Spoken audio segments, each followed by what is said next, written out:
You wake up again, your eyes open, but your soul doesn't. Same bed, same gray morning, same endless scrolling before you even move. And that's the scariest part, isn't it? Not that you're in pain, but that you feel nothing. No motivation, no passion, no meaning. You exist, but you don't live. You think to yourself, is this it? Is this all there is? If that voice in your head has ever whispered that, you're not alone. I've heard it too. And today I want to talk to you about how to listen to that voice and how to find your way back. You feel lost because your life lacks direction, not because you're weak, but because you've been running without knowing why. We're told to chase success, money, status, to be productive, to be liked.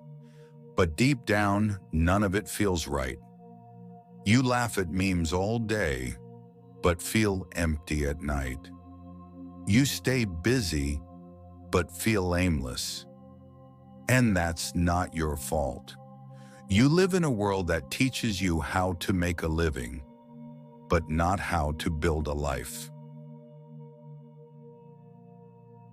In the middle of Auschwitz, surrounded by death, Frankl discovered something unimaginable. Even in hell, there can be purpose. He saw men give away their last piece of bread.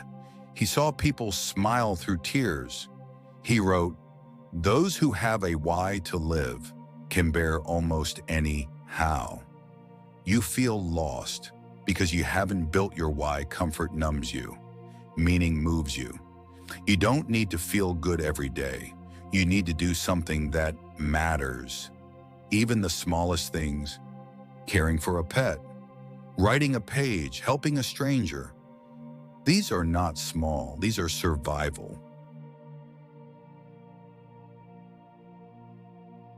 One of the most powerful lines Frankl ever wrote was this: "Between stimulus and response, there is a space. In that space is our power to choose our response. You get rejected. You can choose to try again. You feel overwhelmed. You can choose to pause, not quit. That space is your superpower.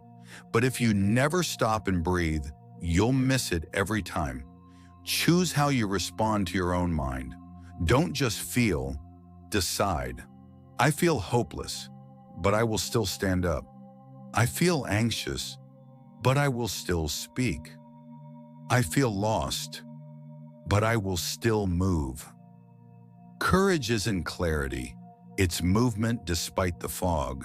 Meaning doesn't always come from big things. Frankl wrote about a prisoner who stayed alive just to see his child again, even though he didn't know if that child was still alive. Another man found strength in watching a sunset each evening behind the barbed wire.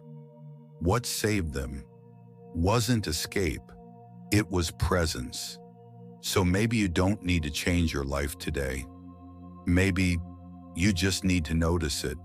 Notice the way sunlight hits your wall, the way your friend laughs, the way your breath feels when you slow it down.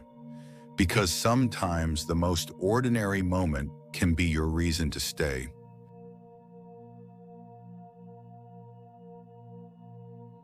We avoid pain. We bury it. We distract ourselves with dopamine. But Frankl didn't avoid suffering.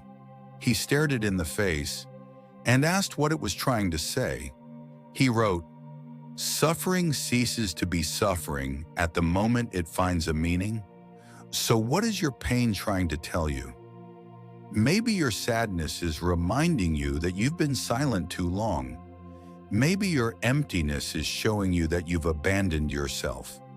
Suffering isn't a punishment, it's a mirror. And only when we face it can we begin to heal. Frankl believed that we don't invent meaning, we recognize it, and most of the time it's not loud. It doesn't arrive with applause. It shows up quietly in tiny, unexpected places. Like washing the dishes because someone you love will use them next, or replying kindly to a message, even when your heart is heavy, or getting out of bed just so the day doesn't win. Meaning can be doing something difficult even when no one's watching. It can be staying kind in a world that forgot how to be gentle.